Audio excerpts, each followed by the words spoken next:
بسم اللہ الرحمن الرحیم۔ دوستو، یہ تقریباً ڈیڑھ ہفتے سے جو حالات ہم دیکھ رہے ہیں اس ملک میں، تو یہ جو رائٹس وغیرہ ہو رہے ہیں، تو اس کا جو اصل اس کے پیچھے جو اس کو چلانے والا اور لوگوں کو ابھارنے والا جو ہے، اس نے خود انٹرویو میں یہ بتایا ہے کہ ہمارا ہدف صرف مسلمان اور اسلام ہے اور کوئی نہیں۔ تو ایسے موقع پر ہمیں اللہ کی طرف زیادہ متوجہ رہنے کی ضرورت ہے، اور اس کے لیے سب سے بہترین ورد جو زبان پر ہونا چاہیے وہ حسبنا اللہ و نعم الوکیل۔ یہ دشمن کی طرف سے جب ڈرایا جاتا ہے تو ایسے موقع پر یہ دعا کہو، یہ ورد کہو، یہ سب سے زیادہ مفید ہوتا ہے۔ اللہ پاک نے ان لوگوں کی تعریف کے طور پر قرآن کریم میں اس کو ذکر کیا ہے کہ آپ صلی اللہ علیہ وسلم اور صحابہ رضی اللہ تعالی عنہم اجمعین احد سے جب واپس ہو رہے تھے، احد کی جنگ سے، تو دشمن نے پھر یہ دھمکی بھیجی کہ ہم واپس لوٹ رہے ہیں مقابلے کے لیے۔ تو آپ صلی اللہ علیہ وسلم اور صحابہ کی زبان پر یہی کلمات تھے، حسبنا اللہ و نعم الوکیل، کہ اللہ ہمارے لیے کافی ہے اور اللہ پاک بہترین کارساز ہے۔ اور اللہ پاک نے تعریف کے طور پر اس کو قرآن کریم میں ذکر فرمایا اور اس کے فائدے کو بھی ذکر فرمایا۔ الذین قال لهم الناس ان الناس قد جمعوا لكم فاخشوهم فزادهم ایمانا وقالوا حسبنا اللہ ونعم الوکیل، کہ وہ لوگ جن سے کہا گیا کہ لوگ جمع ہو چکے ہیں تمہارے لیے، ان الناس قد جمعوا لكم فاخشوهم، لہذا تم ان سے ڈرو۔ تو بجائے ڈرنے کے اللہ فرماتے ہیں فزادهم ایمانا، کہ ان کے ایمان کو اس بات نے اور بڑھا دیا، اور انہوں نے ان کی زبان پر کیا کلمات تھے، حسبنا اللہ و نعم الوکیل،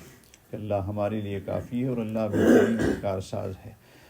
تو اللہ پاک آگے پھر جو اس کا فائدہ ہے اس کو ذکر فرمایا ان حضرات کی تعریف کے طور پر کہ فانقلبوا بنعمت من اللہ وفضل لم یمسسہم سوء،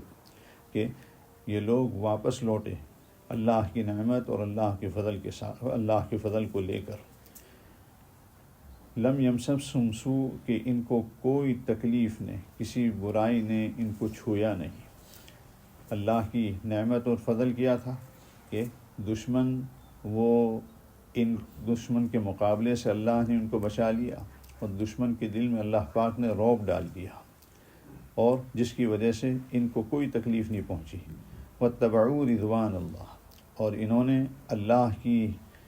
رضامندی کا اتباع کیا کہ اللہ اور اللہ کے رسول صلی اللہ علیہ وسلم جو چاہتے ہیں اسی کو انہوں نے سامنے رکھا۔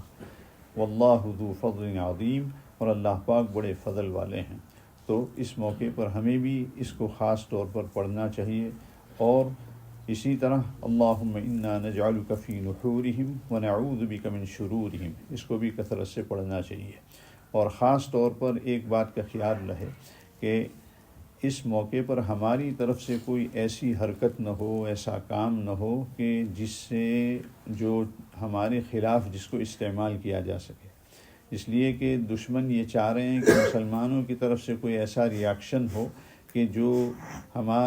بہانہ بن جائے اور ہم ان کے خلاف پھر خوب میڈیا پر آواز اچھالیں اور ان کی مخالفت میں اور لوگوں کو آگے لانے کی کوشش کریں۔ تو اس لیے بہت ہوشیاری سے کام کرنے کی ضرورت ہے، بہت احتیاط کے ساتھ کام کرنے کی ضرورت ہے، اور خود بھی اور اسی طرح اپنے حلقے میں اپنے دوستوں کو بھی اس کی طرف